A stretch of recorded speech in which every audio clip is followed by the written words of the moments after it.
What's up, YouTube? Thought I'd do a video here for you all. It's on a little Craftsman lawn tractor. The deck belt, I took the hood off to make it easier to get to everything. The deck belt down here is bad.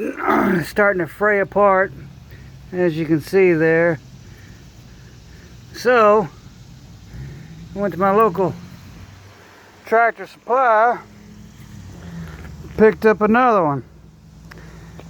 Here's the belt right here that you all can see. It's a Husky brand, and the Craftsman Mower, it's a 42-inch cut. You all can see there.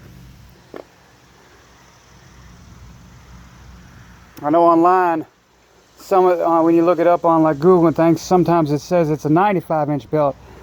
The 95-inch belt is the drive belt for the rear end,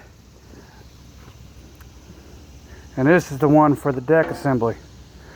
So we do a video here on how to remove this deck assembly for you all and replace the belt. Up under here, as you can see,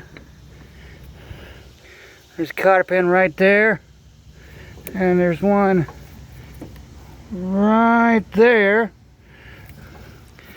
There's one right here on the front side. And then we'll go around here to the other side. There's one there, one right there, and one right here. You remove those cotter pins and the deck will drop down. You can slide it out. And that's what we're going to do now.